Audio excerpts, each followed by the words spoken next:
My sister refused to allow my 17-year-old daughter at her wedding because she was underage. I didn't protest. I simply replied that we wouldn't be coming. "You're being ridiculous," Bridget said over the phone. "It's one day. Can't Violet stay with a babysitter?" "A babysitter," I repeated. "For my 17-year-old daughter. You know what I mean? This is my wedding, my special day. I specifically chose a child-free celebration for a reason. What she meant was that children under 18 weren't sophisticated enough for her $300 per plate dinner and open bar at the country club. Never mind that Violet was months away from college. Never mind that she'd been helping plan this wedding for a year, addressing invitations in her perfect calligraphy, creating the seating chart spreadsheet. Then we won't be there," I said. The silence stretched. "Then Mom will be so disappointed in you." I hung up. Within an hour, my mother called. Then my aunt. Then Bridget's maid of honor, who I'd never even met. All with the same script. "Bridget's wedding only happens once. Can I be flexible? Violet will understand. This is about family." I didn't answer any of them. What they didn't know was that 3 weeks earlier, Bridget had called me at 2 a.m. sobbing. Her fiancé, Garrett, had disappeared for 48 hours with no explanation. She'd driven to my house in her pajamas. Mascara streaked down her face and slept on my couch while Violet made her tea and sat with her through panic attacks. "He's having an affair," Bridget had whispered. "I know it," Violet had held her hand. "You deserve better than someone who makes you feel this way." By morning, Garrett had returned with an excuse about a work emergency and a designer handbag. Bridget took him back and never mentioned that night again. The wedding was set for Saturday at 6 p.m. On Friday, Violet had a college interview scheduled for 9 a.m., 200 miles away. She'd been preparing for months. It was her dream school. "I can reschedule," she said quietly. "Absolutely not." Saturday morning, we drove to the interview together. Violet was brilliant, answering every question with the poise I'd watched her develop over 17 years of being dismissed by my family for being too young, too sensitive, too much. My phone buzzed throughout the interview. 17 missed calls by the time we finished. The wedding started in 6 hours. We were 4 hours away. "Mom," Violet said as we walked to the car, "we could still make it if we leave right now." I looked at my daughter. She'd worn her best dress for the interview. She was shaking slightly, the way she always did after something important. "No," I said. "Let's get lunch instead. Your choice." We had Korean barbecue at this tiny place she'd been wanting to try. We talked about her interview, her college essay, everything except the wedding happening 200 miles away. At 6:47 p.m., right when Bridget would be walking down the aisle, my phone rang. "My mother." "Where are you?" she hissed. "Bridget is hysterical. The wedding is ruined. I told her we weren't coming. You selfish." I hung up. At 9:15 p.m., a photo appeared in the family group chat. Bridget in her dress mid-ceremony. Makeup running. The caption from my aunt, "Thanks a lot. You broke your sister's heart on her wedding day." I muted the chat. What I didn't know was that at 9:47 p.m. someone would send me a video from the reception, and what I'd see would change everything about what I thought I knew about this wedding, about Bridget, and about why she'd really wanted Violet excluded. The video came from a number I didn't recognize. No message, just a 47-second clip. I was sitting on Violet's bed while she showed me photos from campus. She'd fallen in love with the school, with the library that looked like a cathedral, with the professor who'd spent an extra 20 minutes discussing her research interests. "Just a second, honey," I said, clicking the video. The footage was shaky, clearly filmed on someone's phone from behind a decorative column at the reception. I could see the dance floor, the elaborate centerpieces, the champagne fountain Bridget had insisted on. The timestamp read 9:32 p.m. Then I saw Garrett. He was leaning against the bar, his tie loosened, jacket discarded. A woman in a red dress stood close to him, too close. His hand was on her waist, fingers splayed possessively. She laughed at something he said, touching his chest. I recognized her immediately. Violet's former babysitter, Kendra. She'd watched Violet when she was 13 and 14 before Violet got old enough to stay home alone. Kendra had been 21 then, finishing college. She'd been sweet with Violet, teaching her to braid hair and letting her stay up past bedtime to watch cooking shows. That would make her 25 now. In the video, Garrett pulled Kendra closer. She whispered something in his ear. He nodded, glanced around, and they disappeared toward the country club's garden exit. The video ended. I stared at the screen. "Mom?" Violet's voice seemed far away. "What's wrong?" I replayed the video, watched Garrett's hand slide lower on Kendra's back, watched how comfortable they looked together, like they'd done this before, many times before. "Mom, you're scaring me." I showed her the video. Violet went very still. "Then, is that Kendra?" "Yes." "At Bridget's wedding?" "Yes." "With Garrett?" I nodded. Violet took my phone, watched the video 3 more times. Her expression changed from confusion to understanding to something cold and calculating that reminded me she was my daughter. "That's why," she said quietly. "What?" "That's why she didn't want me there. She knew Kendra would be there. She knew I'd recognize her. The pieces fell into place. Kendra had stopped babysitting abruptly. One day she was part of our routine. The next, she'd texted that she couldn't watch Violet anymore. Family emergency, she'd said. I thought it was strange, but hadn't pushed. That was 3 years ago, right around when Bridget and Garrett started dating. "Do you have Kendra's number still?" I asked. Violet shook her head. I deleted it after she ghosted me. I texted her like 5 times asking if she was okay, and she never responded. I looked at the unknown number that had sent the video. Whoever they were, they'd wanted me to see this. They'd wanted me to know. I called the number. It rang 4 times, then went to a generic voicemail. "This is Melissa," I said. "Thank you for sending that. If you have more information, please call me back." I hung up. Violet was still staring at the video, frozen on the frame where Garrett's hand was clearly visible on Kendra's waist. Bridget knew. Violet said she had to know. That's why she created this whole child-free policy. She didn't want me to see Kendra and ask questions, but Kendra's 25. She's not underage. Exactly. The rule wasn't about sophistication or the open bar. It was about keeping me away specifically. My phone rang. The unknown number. "Hello. Is this Violet's mom?" A woman's voice. Young, nervous. "Yes." "Who is this?" "I'm a pause. I work at the country club. I've been serving tables here for 2 years. I've seen Garrett and that woman together a lot." "How often?" "Every Tuesday night. He has a regular reservation at the club restaurant. She meets him there. They're not exactly subtle. Everyone on staff knows. Does Bridget know? I don't know, but I thought someone should. Especially after she stopped." "After what?" "After he screamed at her tonight. Your sister. He was furious that you didn't come. Said she'd promised him everyone would be there, that it would be the perfect day. Then he disappeared into the garden with that woman for 45 minutes. While your sister was cutting the cake, I closed my eyes. Why are you telling me this? Because I have a little sister. She's 16. And the way he looks at teenage girls who come here for their sweet 16s, she inhaled sharply. I've been documenting everything. Times, dates, photos. I was going to send it to your sister, but I chickened out. Then tonight, I heard him on the phone in the hallway. He was talking about Violet. My blood went cold. What did he say? He said, "She's almost 18, right? Legal in a few months, worth the wait." And he laughed. The room tilted. Violet grabbed my arm. "Are you recording this conversation?" I asked. "Yes. Send me everything. Every photo, every date, every detail." "I will, but there's something else." The woman in the red dress, she's not the only one. There have been others. Young ones. Always girls in their early 20s, sometimes younger. How much younger? I don't know. I don't card them, but young enough that I started keeping records 6 months ago in case someone needed proof. "What's your name?" "Amy." "Amy Castellano." "Amy, I'm going to need you to talk to a lawyer." "Will you do that?" "If it helps. That man shouldn't be married to anyone, and he definitely shouldn't be around anyone's daughter." After she hung up, I sat in silence. Violet was crying quietly the way she did when she was trying to be strong. "He was waiting for me to turn 18, she whispered. "We don't know that for certain. Mom, you heard what she said?" I pulled her close. She was shaking. My daughter, who'd held my sister during panic attacks, who'd addressed wedding invitations with her perfect handwriting, who'd just crushed a college interview despite knowing her entire family was furious with her. "I'm calling Bridget."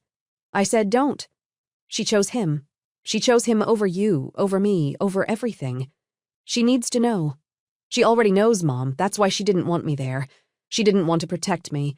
She wanted to protect him from getting caught. I looked at my daughter. When had she gotten so wise? She's still my sister, I said, and I'm still your daughter. She picked him. You picked me. Within minutes, my phone lit up.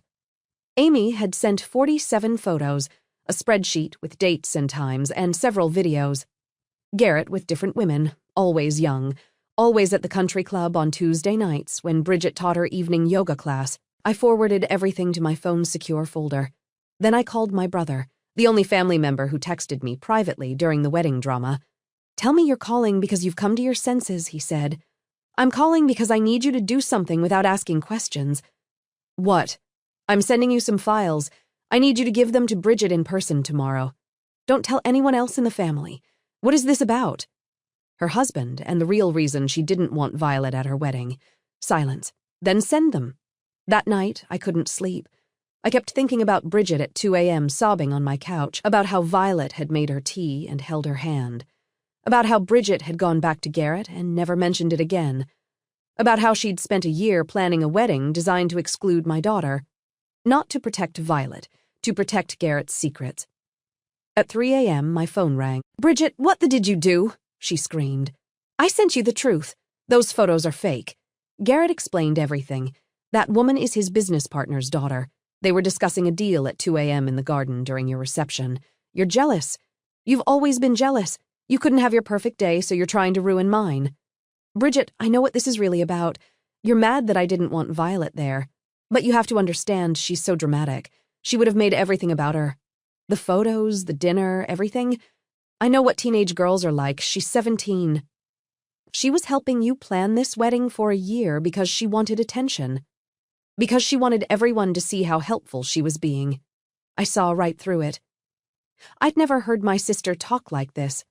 The cruelty in her voice was unfamiliar, like a stranger had taken over her body. There are 47 photos, Bridget. Videos, a server at your club documenting everything for 6 months. Multiple women. I don't care, I love him. We're married now. You can't change that. I'm not trying to change anything. I'm trying to warn you. Warn me about what? That my husband is attractive and women throw themselves at him. I already know that. It's not his fault. They're desperate. He was on the phone talking about Violet, about waiting until she turns 18. The silence stretched for so long. I thought she'd hung up. Then you're lying. I have a recording. Let me hear it. No. Why not? Because it doesn't exist. Because I don't trust what you do with it.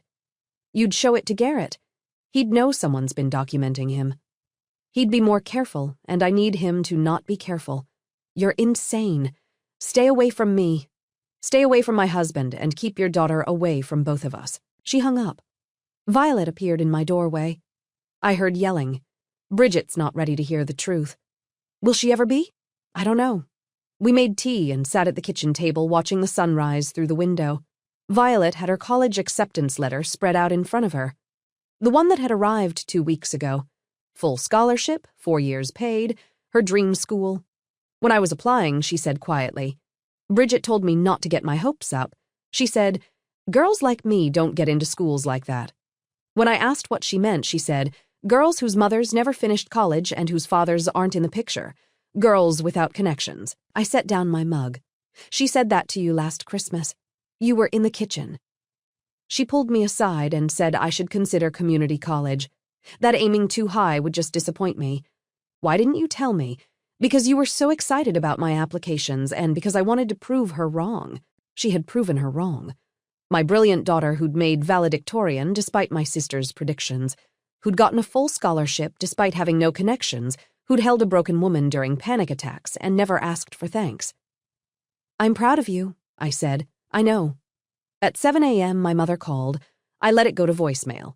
She called again and again. On the 4th call, I answered. You need to apologize to your sister, she said without preamble. No, whatever you sent her has her inconsolable. She called me at 4 a.m. crying on the morning after her wedding. You ruined her honeymoon. She's not going on her honeymoon. How could she after what you did? She and Garrett are at home, trying to work through the poison you've spread. It's not poison if it's true. True. You sent her doctored photos, lies from some jealous server. All because you couldn't handle being excluded from one event. Violet was excluded, not me. Same thing. You've always been too attached to that girl. It's not healthy. She's 17, not 7. She could have stayed home from her aunt's wedding after spending a year helping plan it. She was being included in the planning to keep her busy, to make her feel useful. Bridget didn't actually need her help. She has a wedding planner. I closed my eyes. My entire family had known.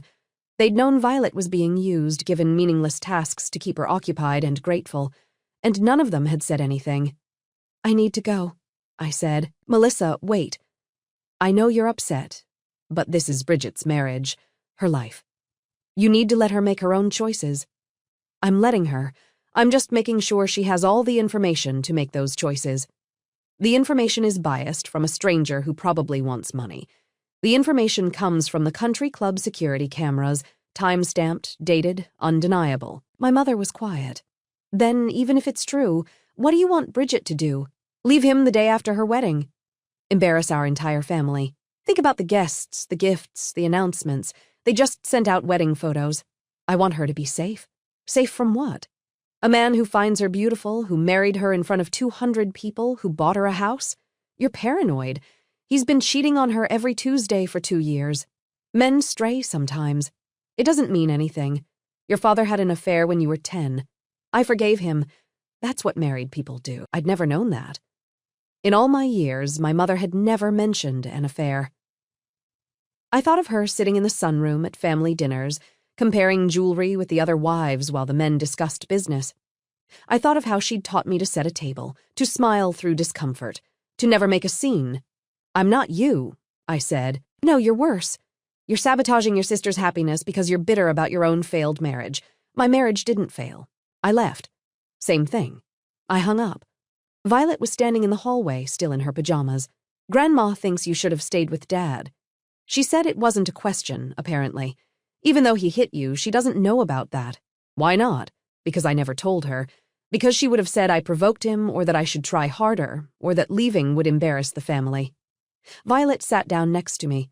Is that what they're telling Bridget, to stay with Garrett no matter what? Yes. Then she's not going to leave him. Probably not. So, what do? We wait. We keep the evidence safe, and we make sure he never gets near you. I'm going to college in 3 months. He won't have access to me. Good. That's what matters. But I knew it wasn't just about Violet. It was about the next girl, the next daughter or niece or family friend's child who caught Garrett's attention. The next young woman he'd groom and pursue while my sister looked the other way, and my family explained it away as harmless flirtation. At noon, Amy called again. I got a call from the club manager. She said, Garrett filed a complaint. He says, I've been stalking him, taking unauthorized photos. He wants me fired. Did they fire you? Not yet, but they're investigating. If he pushes hard enough, I'll lose my job. Don't delete anything. Don't give them your phone. Tell him you need to speak with a lawyer before providing any evidence. I can't afford a lawyer. I'll pay for one. Why would you do that? Because you did the right thing and because he's dangerous. She was quiet. Then there's something else. After I sent you those files last night, I got a text from a blocked number. It said, mind your own business or you'll regret it. Did you save it? Yes, and I filed a police report this morning. They said, unless he directly threatens me, there's nothing they can do. Forward me everything, the text, the report, all of it. After we hung up, I called a lawyer I'd worked with during my divorce, told her everything. She listened without interrupting. This is complicated, she said. Finally, the photos are legal. He was in a public space. The server was doing her job, but if he's connected, if his family has money, they'll bury her in litigation, make her life hell until she backs down. So, what do? We prepare, document everything, build a timeline, wait for him to make a mistake. Men like this always do. And in the meantime, keep your daughter safe. That's the priority. But I couldn't shake the feeling that waiting wasn't enough. That somewhere some girl was already in Garrett's sights. Some daughter whose mother trusted him because he came from a good family, because he belonged to the country club, because he'd married into our family. That evening I was making dinner when Violet called out from her room. Mom, you need to see this. I found her at her computer, staring at a social media post. Bridget had uploaded a photo from the wedding. Her and Garrett kissing under a string of lights. The caption read, "To my amazing husband, thank you for the most perfect day of my life. Despite certain people trying to ruin it, our love prevailed. Here's to forever." The comments were full of congratulations and heart emojis. My aunt had written, "Beautiful couple? Don't let jealous people dim your light. My mother, so happy for you both. True love wins." Violet scrolled down. More relatives, more friends, all praising the wedding and subtly implying I'd been unreasonable. Then I saw a comment from someone I didn't recognize, a woman named Alexis Porter. She'd written, "Congratulations, Garrett looks so happy. He was like that at our wedding, too, before I found out about the others." The comment had been posted 3 minutes ago. While I watched, it got its first reply from someone named Jennifer Liu. Same. The country club was even the same venue. I screenshot both comments before they could be deleted. Within seconds, Bridget had removed them and turned off commenting. "Who are these women?" Violet asked. I searched their names. Alexis Porter had a photography business in the next county. Her Facebook showed a wedding photo from 4 years ago. The groom was Garrett. Jennifer Liu was harder to find, but eventually I located a wedding announcement from 6 years ago in a local paper. Garrett and Jennifer Liu married at the country club. He's been married before. Violet whispered twice, and Bridget never mentioned it. Maybe she didn't know, but I thought she did know. I thought about how she'd justified his disappearances, his late nights, his charm with young women. She'd known he had a history and married him anyway, believing she'd be different, believing she could change him. I messaged both women through Facebook, told them who I was and that I needed to talk. Within an hour, Alexis called me. "Your sister married Garrett?" she said. I tried to warn her. I sent her a message 6 months ago. She never responded. "What happened with your marriage?" I found out he was cheating 2 weeks after our honeymoon. When I confronted him, he cried and apologized and promised it would never happen again. It happened again 3 weeks later and again and again. I stayed for 18 months before I couldn't take it anymore.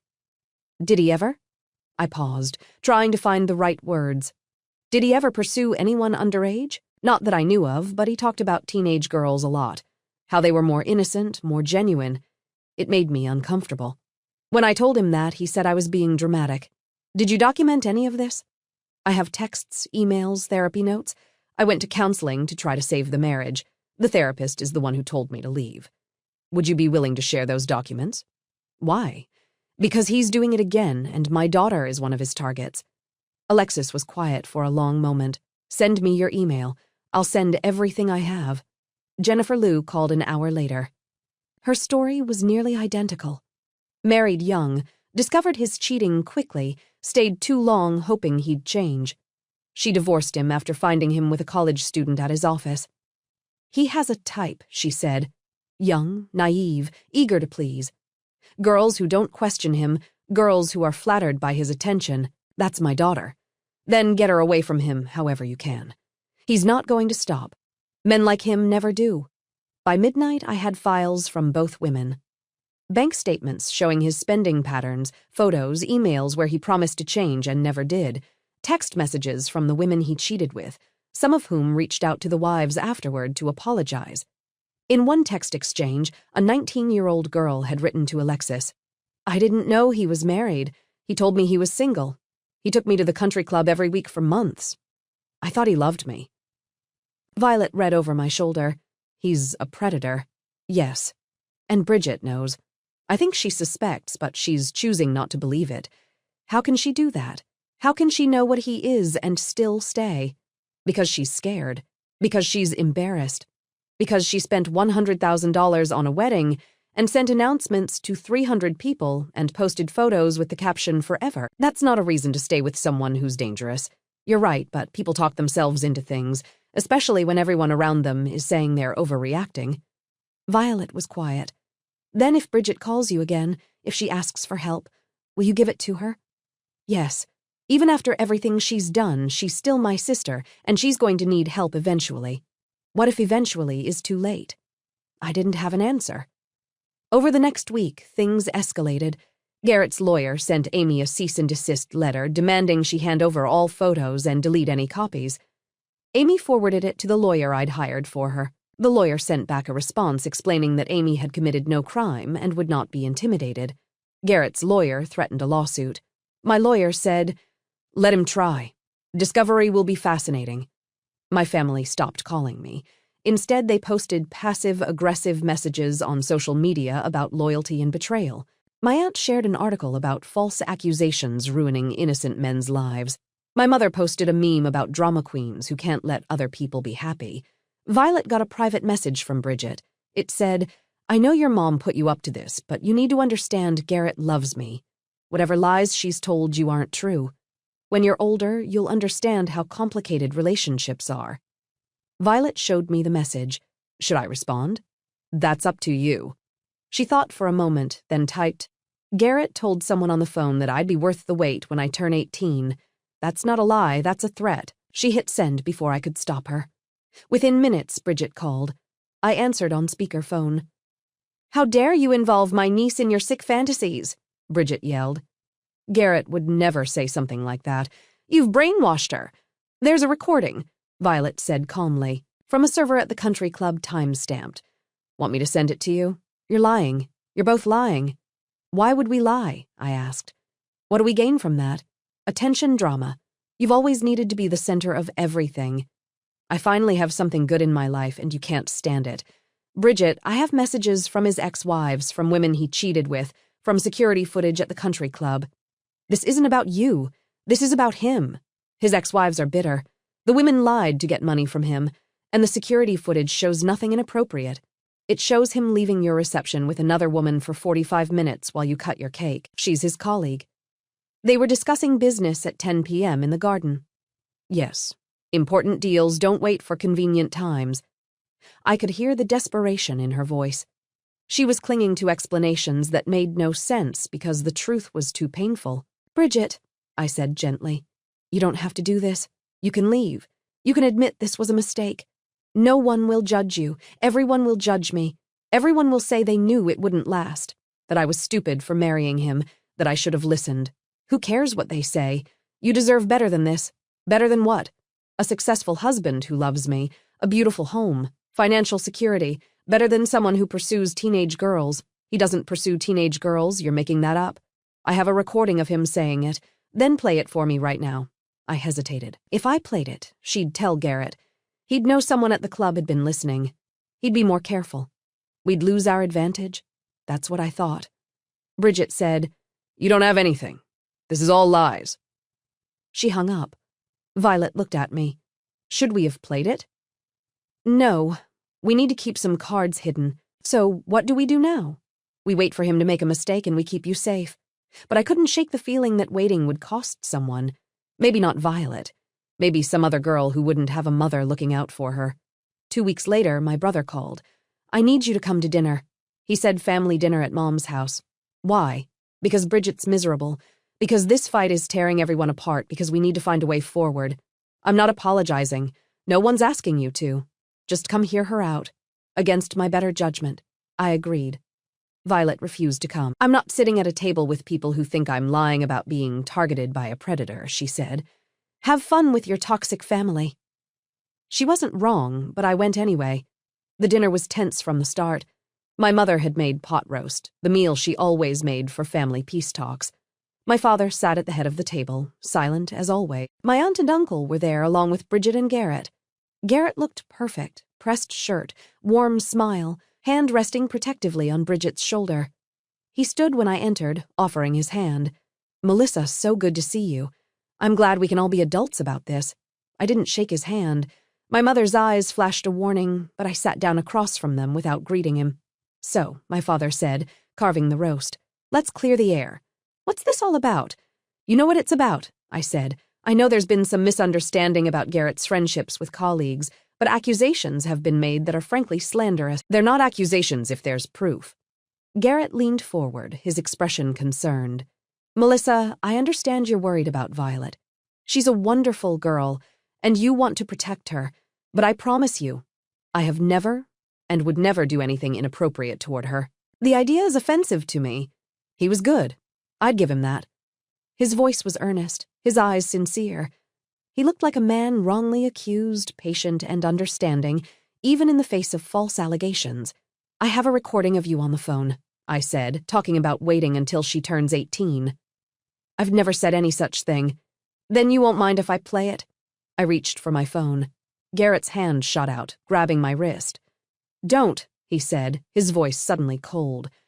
You're not recording this dinner or playing edited audio. That could be anyone. Let go of me, Garrett, Bridget said nervously. Just let her play it. If you didn't say it, it'll be obvious. His grip tightened. I said, no. My brother stood up. Let her go. For a moment, I thought Garrett might refuse. Then he released my wrist, sitting back with a pleasant smile as if nothing had happened. I apologize, he said smoothly. This whole situation has me on edge. Being falsely accused of something so heinous is very stressful. I pulled up the audio file, pressed play. Garrett's voice came through my phone speaker, slightly distorted, but unmistakable. She's almost 18, right? Legal in a few months. Worth the wait. Then his laugh. That same laugh I'd heard at family dinners at Bridget's birthday parties. The room went silent. Bridget stared at the phone. That's not him. It's him, my brother said quietly. That's definitely him. It's taken out of context, Garrett said.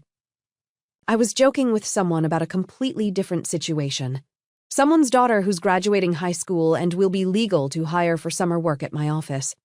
That's not what it sounds like, I said, because you want it to sound sinister, but I was literally discussing a summer internship.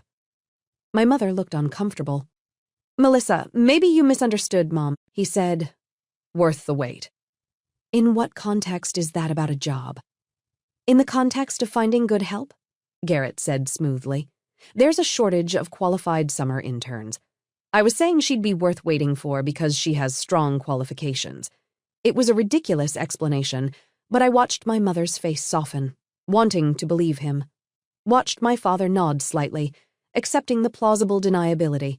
Besides, Garrett continued, if I was actually interested in teenage girls, why would I marry a woman in her 30s? That doesn't make sense. Because you like the cover, I said. You like having a wife who makes you look normal while you pursue younger women. That's absurd, is it? Because I have testimony from 2 ex-wives saying you did exactly this in both previous marriages. The room erupted. My mother gasped. My father demanded to know what I was talking about. Bridget went pale. Ex-wives? She whispered. What ex-wives? Garrett sighed heavily. This is exactly what I didn't want to get into. Yes, I was married before twice, both times when I was much younger. Both marriages ended badly, and both ex-wives have made it their mission to destroy any happiness I try to build. You told me you'd never been married. Bridget said, I didn't think it mattered. They were so long ago. Mistakes I made in my 20s. I didn't want them to color your perception of me. You lied to me. I omitted irrelevant history to protect us both from unnecessary drama, which is exactly what's happening now. He was still good, still spinning each revelation into something understandable. But I saw the crack in Bridget's expression, the first real doubt. I talked to them. I said, Alexis and Jennifer, they both told me the same story. You cheated throughout both marriages with younger and younger women. You made them feel crazy when they questioned you, and you moved on to someone new as soon as they left. They're lying.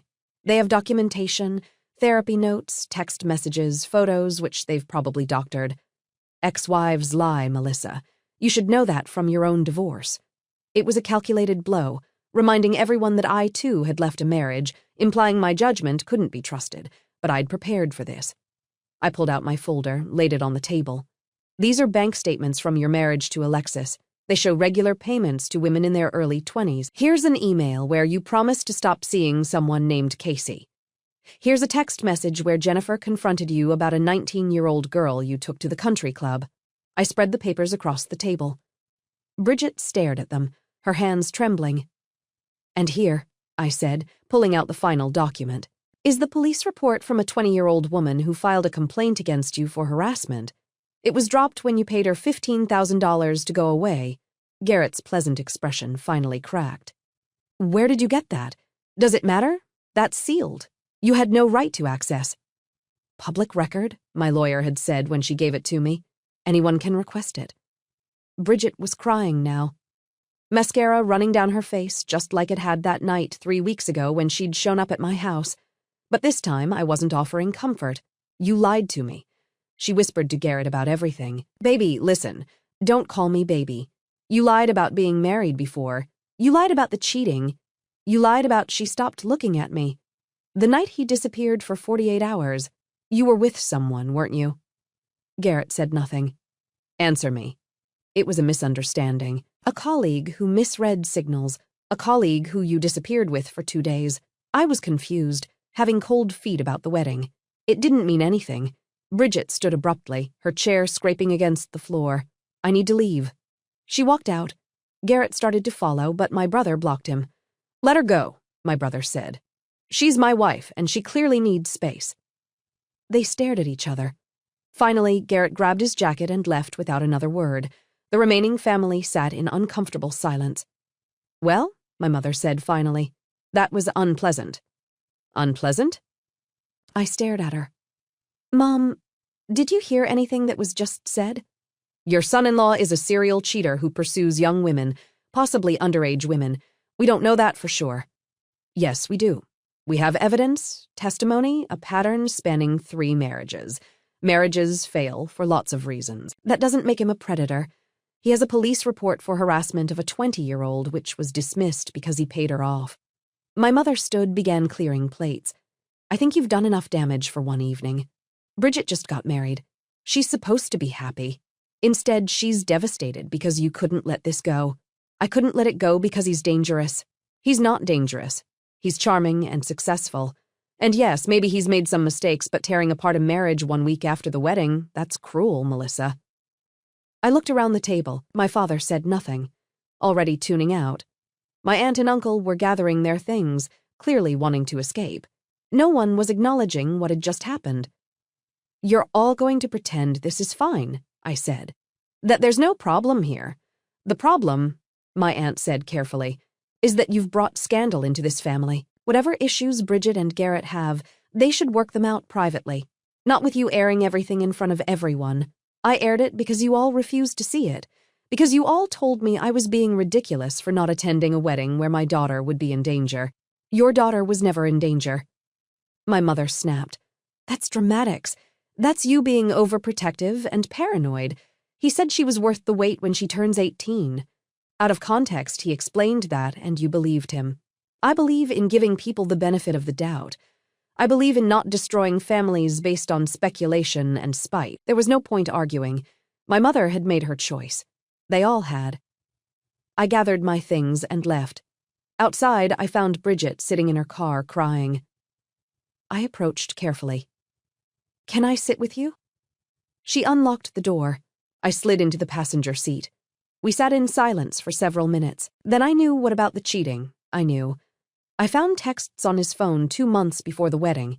He said they were from his ex, someone he dated briefly who couldn't let go. He blocked her number. I wanted to believe him. Bridget. Then I found a receipt from the country club, a dinner for 2 on a Tuesday night when he told me he was working late. I asked him about it. He said it was a client meeting. I wanted to believe him. You don't have to keep wanting to believe him, but I spent $100,000 on a wedding. I sent announcements. I posted photos. Everyone knows we got married. If I leave now, everyone will say I'm an idiot. They'll say you're strong. They'll say you didn't settle. No, they won't. They'll say exactly what Mom is saying, that I should have worked harder, that I gave up too easily, that modern women don't know how to compromise. Compromise doesn't mean accepting infidelity. It does in our family. She wiped her eyes. Dad cheated on Mom. Uncle Richard cheated on Aunt Linda. Grandpa cheated on Grandma, and all the women stayed. All the women made it work. That's what we're supposed to do. That's what they chose to do. You don't have to make the same choice, don't I? Where else will I go? I quit my job for the wedding. I sold my condo to buy a house with him. I don't have anything separate anymore. You have me. You can stay with us. She laughed bitterly after I excluded Violet from the wedding, after I called you selfish and dramatic, after I chose him over you every single time. You're still my sister. I don't deserve that. Probably not. But it's not about deserving. It's about what's right. She cried harder. I'm so sorry. You were trying to protect Violet, and I made everything about me. I knew what he was, and I wanted to believe I could change him. I wanted to be special enough that he'd stop looking at other women. You are special, but not because of him, and you can't change him. Men like that don't change. Jennifer said the same thing. I messaged her after you sent me her information. She said she stayed for 18 months trying to fix him, and he just got better at hiding things. You talked to Jennifer and Alexis. I wanted to hear their side. I wanted them to be lying so badly, but they weren't. They both described the same man. Charming, successful, attentive at first, then distant, then cruel, then caught, then apologetic, then cruel again. So, what are you going to do? I don't know. I'm scared. I know, but I'm here. She reached for my hand. We sat like that until the sun fully set. Over the next month, Bridget moved back and forth between her house and mine 3 times. Each time Garrett would call crying, promising to change. Each time she'd go back. Each time she'd discover another lie within days and return to my guest room. Violet watched this pattern with growing frustration. Why does she keep going back? She asked after Bridget left for the 3rd time. Because leaving is hard. Because she's hoping for a different outcome, but it's the same every time. She needs to figure that out herself. The 4th time Bridget came back, she had a bruise on her arm. He grabbed me, she said quietly. I found texts from someone named Kendra. He said I was snooping. He said I needed to trust him. When I tried to leave, he grabbed my arm hard enough to leave marks. I photographed the bruise from multiple angles, made her file a police report, called my lawyer. That's it, I said. No more going back. This is a line. I know. This time she stayed. The divorce was ugly. Garrett fought everything. Claimed the house, the cars, the savings. His lawyer painted Bridget as unstable, dramatic, influenced by her bitter divorced sister. My lawyer fought back, presented the evidence of infidelity, the testimony from ex-wives, the photos from the country club, the police report about the 20-year-old, the bruises on Bridget's arm. The judge granted Bridget the divorce, awarded her half of everything, and issued a restraining order. Garrett violated the restraining order twice, showed up at her work, called her phone 63 times in one night. Each violation resulted in more legal consequences, more proof that he'd never been the man he'd pretended to be. Meanwhile, Amy the server quit her job at the country club, but not before filing a formal complaint about Garrett's behavior and providing documentation to the club's board of directors. The board investigated, found multiple women who'd complained, revoked Garrett's membership. Without the club as his hunting ground, Garrett's social standing deteriorated, his business connections dwindled, his reputation suffered. My family still blamed me. Posted on social media about forgiveness and family loyalty. Sent Bridget messages about how I'd poisoned her mind, but Bridget stayed away from them. Built a new life in my spare bedroom while she figured things out. Got a new job, made new friends, started therapy. One evening, 3 months after the divorce was finalized, she came to dinner with paperwork. I got the house, she said. The judge awarded it to me because Garrett violated the restraining order. I want to sell it and give you half the money. I don't need your money. You paid for my lawyer. You let me live here rent-free. You dealt with Mom and Dad and everyone else while I fell apart. You deserve it. Use it to build your life. That's what I want. She was quiet. Then, Violet, my daughter looked up from her homework. I'm sorry for everything, for excluding you from the wedding, for not believing you when you needed me to, for choosing him over you even when I knew better. You didn't deserve any of that. Violet considered this. You're right. I didn't. I know I can't fix what I did, but I want you to know I see it now, and I'm sorry. Apology accepted. But I'm still not calling you for advice on boys. Bridget laughed. Fair. That night after Bridget went to bed, Violet came to my room. Do you think she's really okay? She asked. I think she will be eventually. Do you think she'll fall for another guy like Garrett? I hope not. But that's her journey. We can just be here if she needs us. You always say that people have their own journey, but what if their journey leads them off a cliff? Then we tried. We did everything we could, and sometimes that has to be enough. Violet climbed into bed next to me like she used to when she was small. I'm scared of college, she said quietly. Because I'll be alone without you to protect me from guys like Garrett. What if I can't see them coming? You'll see them. You're smart and careful, and you've learned what red flags look like. But if you do meet someone who makes you uncomfortable, you call me any time, day or night. You really mean that? I really mean that. She fell asleep there in my bed while I stayed awake thinking about all the ways I'd tried to protect her. All the times my family had told me I was overreacting, all the girls who didn't have someone watching out for them. The next morning, I got an email from Amy. Thought you'd want to know, she wrote. Garrett got arrested last night. He was caught with a 17-year-old girl at a hotel. Her parents filed charges. The police found other girls he'd been grooming online. It's all over the news. I opened the link she'd sent.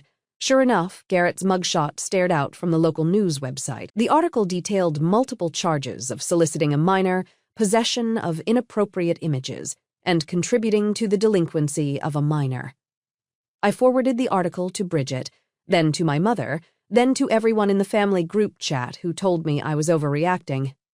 No one responded. Later that day, my mother called. I didn't know, she said without preamble. I swear I didn't know it was that serious. Yes, you did. You just didn't want to believe it. I thought you were being dramatic. You've always been dramatic about Violet. I've been protective. There's a difference.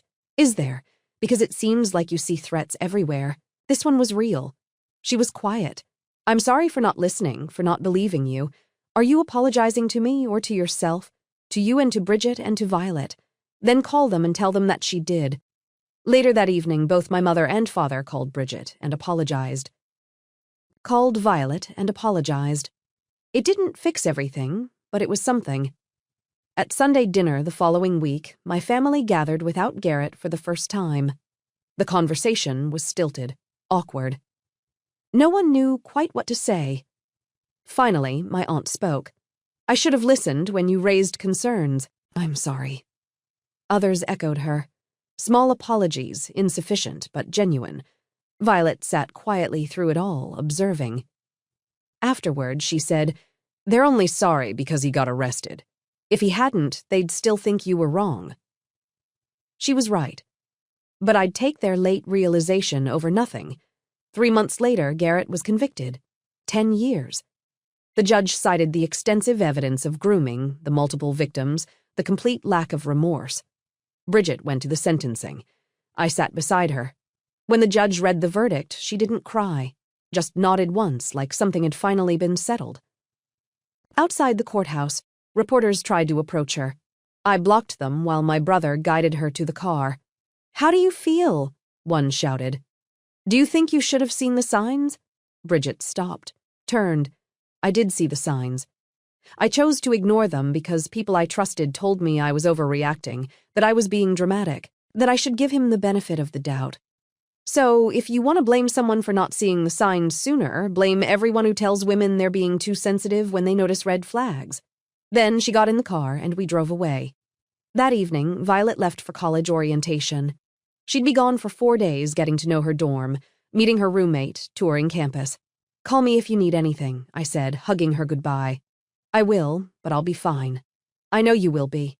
She pulled back, looked at me seriously. Thank you for missing the wedding, for choosing me, for everything. I'd do it again. I know. That's why I turned out okay. After she left, Bridget and I sat in the quiet house. She's remarkable, Bridget said. You raised an incredible daughter. Thank you. I want that someday. A daughter who knows she's worth protecting. Who knows her mother will choose her over anyone else. You'll get there. You think I can have that after everything? I know you can. We sat in comfortable silence. Outside, the sun was setting, painting the sky in shades of purple and gold. Do you regret it? Bridget asked. Missing the wedding? Starting all of this? No, not even a little. Not even slightly. I'd miss 1,000 weddings if it meant keeping Violet safe. That's what I want. That certainty, that willingness to burn everything down if it means doing right by someone I love. Then you'll have it.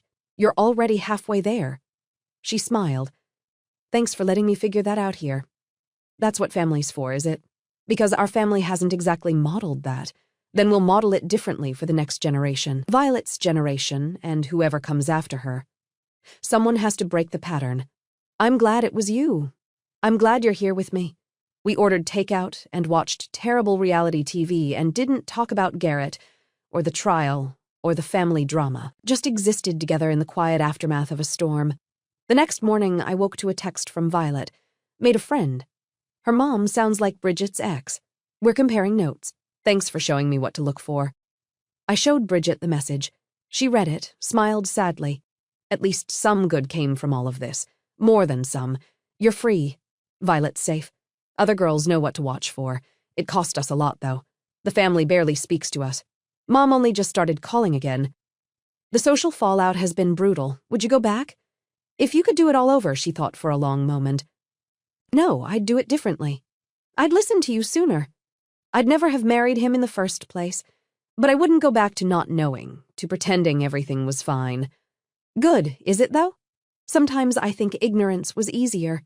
Easier isn't always better. No, but it's definitely simpler. Over the next year, Bridget rebuilt her life, bought a small condo with her settlement money, started her own business doing graphic design, made friends who didn't know about Garrett, who saw her as she was now rather than who she'd been.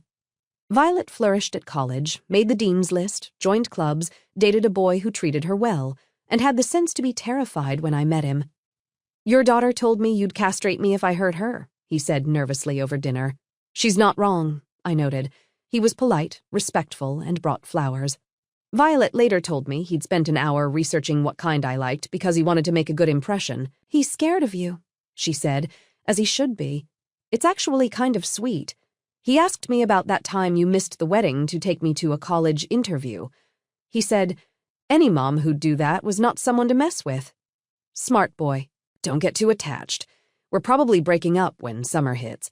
He's going to study abroad, then enjoy it while it lasts. That's very zen of you. I'm growing. The wedding video still lived on my phone, buried in a folder I rarely opened. Sometimes I'd watch it, just to remind myself why I'd made the choices I had, to remember the moment everything crystallized. One evening, Bridget caught me watching it. I hate that video, she said, sitting beside me. Why? Because I looked so happy and I was so wrong. You weren't wrong to want happiness. You were wrong about where you'd find it. Same thing. No, one is about hope. One is about choice. You're allowed to hope. Even after everything, especially after everything, she watched the video over my shoulder. Garrett's hand on Kendra's waist, the too familiar way they moved together. I knew, she said quietly. Even then, I knew something was off. But I'd already sent the invitations, already bought the dress, already announced it to the world. How do you back out of something everyone's expecting? You just do. You say, I made a mistake, and you walk away. That easy, that hard, but worth it. She nodded. I wish I'd walked away then. Before the wedding, before everything, but you walked away eventually. That's what matters, is it? I cost you your relationship with Mom and Dad.